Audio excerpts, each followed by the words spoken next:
So Target has named a new CEO after its leader of 11 years, Brian Cornell, announced he's stepping down. The company. So what went wrong for Cornell? A perfect storm of sorts, maybe? Seriously slumping sales and a DE&I rollback earlier this year that sparked intense backlash, followed by a crippling Target boycott. The trend of pushing back against diversity, greater diversity, something that the Republican mayor of Oklahoma City is speaking out about now. In a new opinion piece in the New York Times, Oklahoma City's mayor, David Holt, is taking a stand. Greater diversity is a good thing, writing this in part. As residents of a purple city, state, we've been hearing a lot of rhetoric that portrays the drive for equal opportunity as a form of reverse discrimination. Sometimes this rhetoric is cloaked in patriotism, but it is really just repackaged bigotry, misogyny, and racism. To cast equal opportunity as a threat rather than a goal is a move backward. And that Republican mayor, David Holt, joins me right now. Mayor, thank you for being here. When I read this piece, I sent it around to the team and I said, this is a conversation worth having. Because whereas diversity has become a political weapon for sure of late, or greater diversity, you're celebrating it loudly. Why did you want to speak out about this? Because in my community, diversity is a reality, and it's really what we have as an obligation is to provide equal opportunity to all of our residents, regardless of their ethnic background or their gender or what part of town they grew up in. So, it's like I'm celebrating what is. There's this pushback now, but we can't let that kind of rhetoric stand in the way of what has been a march towards equality over 2 centuries in this country, with many milestones along the way. And I don't want to see us take a step back.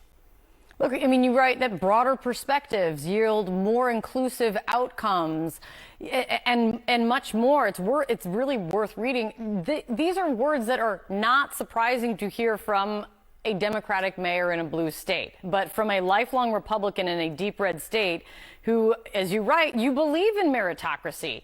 Someone call it surprising to hear this coming then from you, I have to say. Why are you the exception right now in politics today?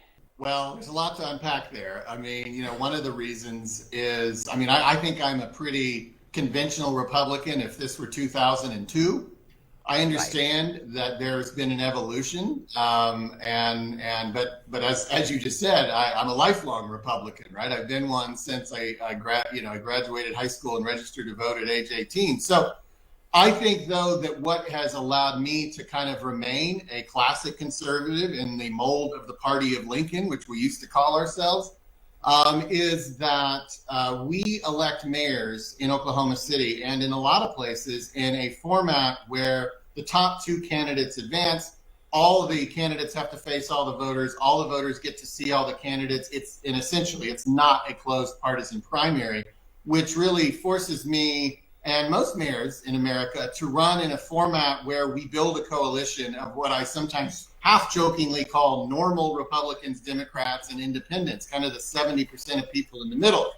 All of that allows me to do what political leaders should do, which is bring people together and find these objectives that draw a consensus. And I think in politics, 70% is what we call a consensus. And here in Oklahoma City, my efforts to bring everybody together and to work towards building pathways where we all have equal opportunity, which I kind of call one OKC. I wear it on my lapel every day. This has been very broadly embraced, and I've been rewarded with large re-election margins, and our initiatives have been rewarded with large margins of passage. And I think that actually is representative of where America really is. But when you talk about how parties have evolved in recent decades, that's really been driven by closed partisan processes that sort of elevate voices at the margins that I don't really think are representative of the general electorate. And so as a result, we're not getting to pursue some of the things you referenced that I talked about in the piece. But we're doing it in OKC because we can and we have to.